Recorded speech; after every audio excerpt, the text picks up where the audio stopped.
Boa noite, gente. Com muita alegria mesmo, Faculdade Jesuíta e o Centro Loyola recebem aqui a Maria Clara Bingmer. Vários de vocês estiveram aqui ontem.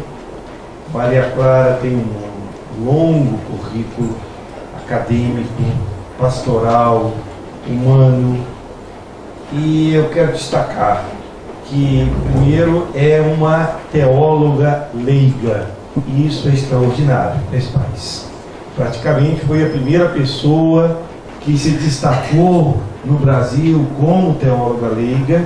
E outra coisa impressionante é que a Maria Clara é indefinível. Por quê? A gente pergunta assim: a Maria Clara é teóloga feminista? Você diz, mas não é só. É teóloga da libertação? Mas não é só. É da linha da teologia espiritual? Mas não é só. E eu acho que exatamente essa composição de tantas perspectivas é que torna a Maria Clara uma pessoa tão importante para a nossa reflexão teológica latino-americana. E depois, o bom humor, que eu acho que é extraordinário, que é fundamental para nós, não é? Então, Maria Clara, à vontade para compartilhar o seu conhecimento e a sua busca conosco nessa noite. Agradeço muito, segunda noite que a gente está aqui, né? Ontem foi muito bom e eu espero que hoje também seja, né? Hoje é um público diferente, pelo que eu entendi, vocês, ou pelo menos a maioria de vocês, são alunos da teologia, estão estudando teologia, né? Me lembro com saudade do curso de teologia que nós tínhamos no Centro Loyola lá do Rio. É interessante que daquele curso saíram muitas vocações teológicas que depois quiseram ir para a PUC, fizeram mestrado, pós-graduação, essa coisa toda. Então, era uma experiência muito boa, né? A gente se encontrava de noite também, o pessoal vinha do trabalho, mesmo assim com muita disposição, né, para ouvir os professores e para estudar. Então, eu acho que é uma experiência grata ver quantos leigos estão aqui, enfim, buscando aprofundar a sua fé, conhecer mais, né, o mistério no qual radica a sua vida. Então, é uma alegria poder falar disso hoje.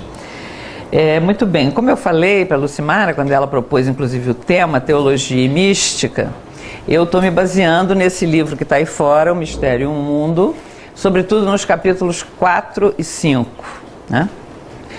Então, o ponto de partida, falar um pouquinho que essa é a minha pesquisa atual, né? A mística na contemporaneidade.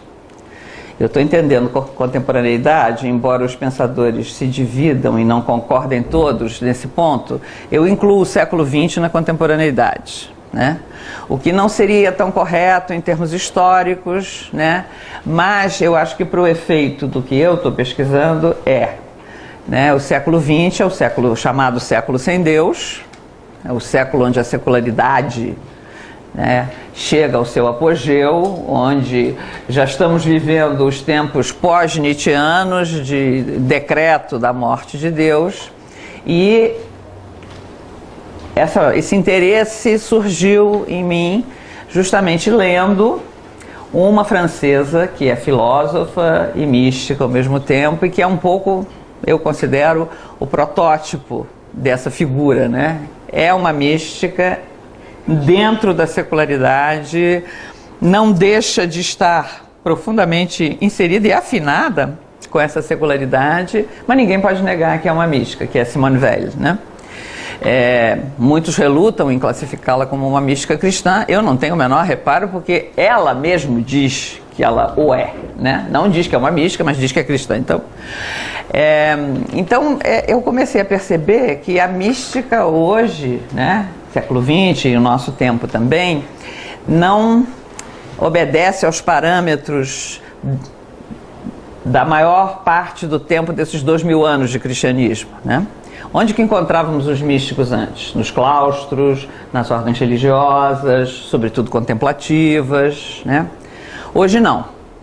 Hoje os místicos são encontrados nos lugares mais seculares possíveis. Eles fazem novas sínteses a partir das suas experiências de Deus, e eu acho que é um caminho muito fértil e muito fecundo para a teologia caminhar. Hoje, justamente, que a teologia se encontra diante de várias aporias, né? aporia beco sem saída, né? Tentando redescobrir o seu discurso para chegar ao homem e à mulher contemporâneos. Então esse é o meu ponto de partida. Fala-se muito hoje em dia na diferença entre religião e espiritualidade, né? A religião é algo, é um sistema ritual, um composto, né, um corpo doutrinal, um código moral, né? Tem tudo isso numa religião para que possa ser considerada religião. A mística pode surgir inesperadamente, né? Pode surgir a partir de experiências que não têm uma ligação direta com o religioso institucional e pode se dar inclusive fora da institucionalidade. Então esses místicos contemporâneos muitas vezes são, para usar uma expressão que é bem frequente hoje, sobretudo nas ciências sociais que estudam a religião, destradicionalizados, desinstitucionalizados. Muitos são cristãos sem igreja, né? Outros têm o pé em mais de uma tradição religiosa, né? Então são características que diferenciam, né, os místicos de hoje dos de ontem, embora tenham com os de ontem muitas coisas em comum, como não poderia deixar de ser, tá? Então esse é o nosso ponto de partida. E também um dado aqui do nosso contexto, no Brasil hoje, né, a gente percebe que os católicos perderam bastantes membros das suas fileiras, que foram para as igrejas, né, pentecostais ou neopentecostais. Os protestantes históricos também perderam, mas não necessariamente isso vai na mesma proporção do que um processo de descrença, né? Muitas vezes as pessoas que se afastaram das igrejas não se afastaram da fé, né? Não se afastaram de Deus. Isso diz o censo que foi feito pelo IBGE em 2010, né, onde aumentou expressivamente o número dos que se declaram sem religião. Mas quando a pesquisa foi perguntar como era a situação da crença ou da descrença desses sem religião, muitos deles se confessaram pessoas de fé, pessoas que buscam, têm uma grande sede espiritual, apenas não se identificam mais com as instituições, não se sentem à vontade ali dentro, então não ficam. Então não podem ser contados como membros de uma instituição, mas são pessoas de fé. Então o fato de não possuir uma religião não significa descrença ou ausência de sede espiritual. E a simples não frequência à igreja, muitas vezes, é que faz com que os indivíduos se declarem sem religião. Muitas vezes essas pessoas preservam algumas práticas da sua religião anterior, embora se afastem da instituição como um todo. Há um processo assim de autonomização diante da declaração de pertença, né, que pode estar sendo motivado por um pluralismo religioso, por uma crise que a instituição esteja passando, enfim, né? Então, desse modo, num país, né, como o nosso, onde as pessoas se inserem, não necessariamente apenas em uma pertença, mas muitas vezes em nenhuma ou em mais de uma, né, há um movimento simultâneo de muita busca espiritual. As pessoas têm sede de espiritualidade. O que há, pelo menos no Rio de Janeiro, aqui não sei, o que há de retiros budistas sendo oferecidos, o budismo oferece retiros. Na PUC, onde eu trabalho, que é uma faculdade católica, há uma meditação orientada todo dia. Não é uma meditação cristã. É porque as pessoas querem meditar porque descobriram que isso faz bem para elas como um todo, né? Então, meditar significa uma certa disciplina, centrar a mente. Bom, alguns fazem isso, né, como um ato religioso e outros não, né? Então, é um tempo muito movediço o nosso, né? Mas eu acho que no fundo de toda essa pluralidade, essa complexidade, há uma constatação de fundo que é constatar que não há assim um processo tão maciço de descrença, né, como a gente poderia ser tentado a afirmar numa transcendência, mas há um movimento eruptivo, né, movimento muito forte de busca da experiência religiosa que pode ocorrer dentro das instituições, mas não exclusivamente por meio delas. Então, acho que no fundo, a gente quando vai ficando velha, né, eu costumo dizer, a gente vai ficando com algumas convicções fundamentais que sustentam a vida da gente. Então, uma das que sustentam a minha vida é que o fundamental é experimentar o mistério, né? Do momento que se experimenta, que se tem uma experiência, aí tudo pode acontecer. Existe um solo onde podem aterrissar as propostas da instituição, podem aterrissar exigências morais, mas se não há essa experiência, não há esse solo. Então é falar no vazio, estar começando pelas normas morais, pelas definições dogmáticas, né? Bom, então o primeiro conceito que a gente quer trabalhar é esse de experiência, né? O que vem a ser experiência. A gente tem várias definições, né, conforme o campo do saber por onde a gente transita. As ciências duras, as ciências exatas, falam de experiência no sentido mais empírico, verificável, controlado no laboratório. A filosofia fala em experiência, se referindo, a psicologia também, aliás, aos estados mentais que indicam uma relação imediata do espírito com um dado ou com um objeto, né? Do ponto de vista da teoria do conhecimento, experiência seria não apenas todo conhecimento imediato e não inferível, como também um conhecimento mediado, induzido a partir de dados sensoriais, aprendido e não inato ou infuso, né? É algo aprendido, dado de fora, né? E também na experiência que se diz religiosa, se trabalha esse conceito de experiência, né? São coisas, né, que acontecem, são eventos que acontecem na subjetividade humana. Seus conteúdos são intrinsecamente qualitativos, né?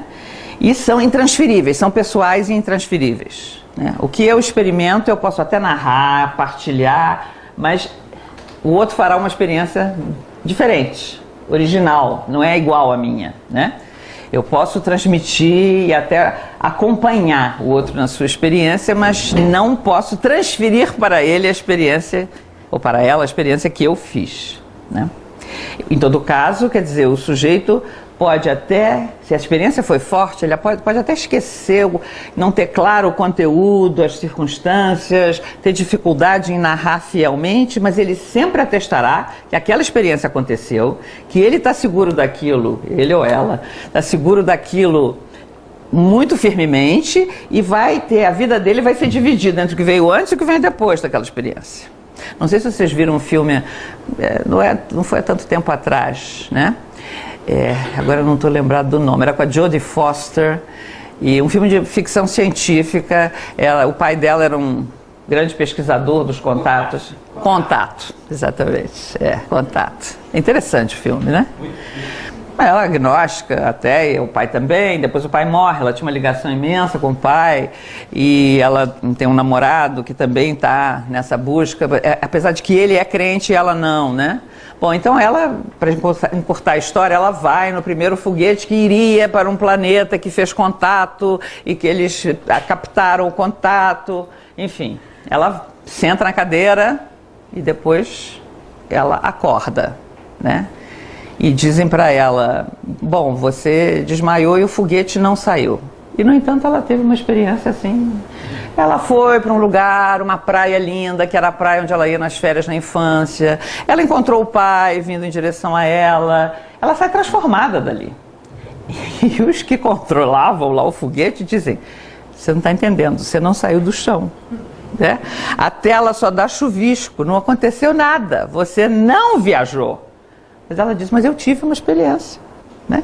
A viagem dela aconteceu. Só que não foi a viagem que, né, ali os pesquisadores esperavam. Eu acho um filme bem interessante, né, para dizer a importância de uma experiência interior forte, né? Bom, agora, eu acho também importante, é o que eu tento fazer aí nesse capítulo 4, distinguir experiência religiosa de experiência mística.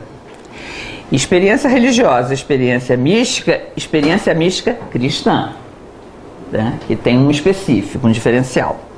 Então, isso que a gente vai tentar trabalhar agora nessa primeira parte.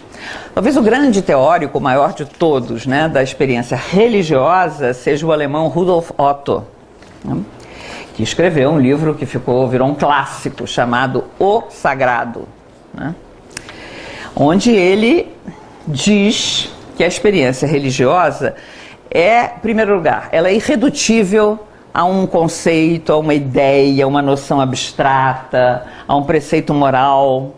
Todas essas operações do pensamento não são adequadas para uma coisa tão forte, que ele usa as palavras dele, que jorra torrencial e abundantemente quando o sagrado se manifesta numa experiência humana, né? Depois, ele diz ainda que a experiência religiosa escapa ao bom senso, né? O bom senso, o sentido comum, o sentido prático não dá conta daquilo, né?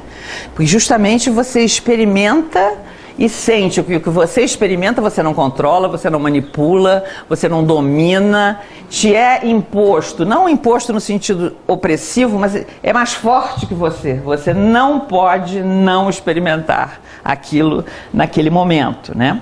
Então, Rudolf Otto diz que se trata de num certo sentido, de uma experiência terrível, né? Que dá medo, né?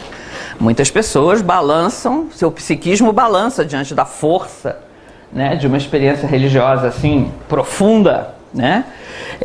E ele se refere inclusive à expressão paulina: é terrível cair nas mãos do Deus vivo, né? Então, terrível não porque Deus vai te destruir e tal, mas porque é muito forte, né? Em outro texto, se não me engano, do profeta Jeremias, do Cântico dos Cânticos, o amor é forte como a morte.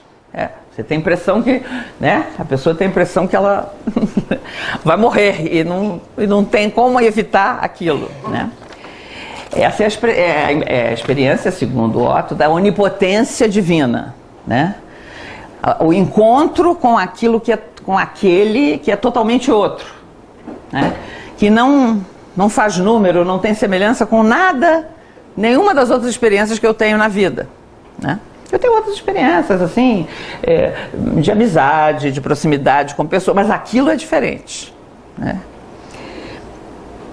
Então, Otto chama essa experiência religiosa com 2 nomes, porque diz que é uma experiência de dupla face. Por um lado, mistério tremendo, né? É tremendo, assim. Por outro lado, mistério fascinante, né? Porque fascina. E ele faz uma longa exegese do texto de Êxodo 3, Moisés diante da sarça ardente, né? Moisés, na verdade, o que ele vê? Ele vê algo que escapa à lógica, porque pela lógica, um arbusto em fogo tem que se consumir e virar cinza. Aquele arbusto está em fogo e não se consome. Então aquilo chama a atenção dele, ele se aproxima para ver. E quando ele se aproxima, ele sente o balançar do mistério tremendo. Tira as sandálias, se prostra e tal, né? E aí ele ouve a voz que vem de dentro da sarça: Moisés, eu sou o Deus de teus pais, eu ouvi os clamores do meu povo, eu desci porque quero libertar meu povo, eu te envio. Então, Moisés é atraído por aquilo, não pode deixar de se sentir atraído e de se aproximar, e ao mesmo tempo sente pavor quando aquela sarça começa a falar com ele, né? E dizer, entre outras coisas, que ele tem que mudar de vida, que ele não pode mais ser o genro de um sogro rico, que ele tem que libertar o povo, enfim, né? É uma atração irresistível que arranca o ser humano da sua vida ordinária e o coloca numa situação de urgência de se aproximar daquilo, e também, ao mesmo tempo, algo que dá medo. Essa ambivalência, algo que é tremendo e algo que dá medo, né? Que dá temor, um temor assim, um santo temor, foi chamada por Rudolf Otto de numinosa, experiência numinosa. O numen, né, é o mistério, e a experiência numinosa, uma experiência de algo que eu não consigo definir, né? Mas que eu sei que experimentei e afirmo isso até morrer, e foi assim essencial na minha vida. Essa revelação assim meio esmagadora de um poder tão radicalmente outro e que se faz tão próximo é vivido assim pelo ser humano, segundo Otto, como uma situação de abismo, porque faz ao mesmo tempo o ser humano experimentar sua pequenez, é o que Moisés experimenta, a fragilidade dele diante daquilo, e o poder do outro que se impõe.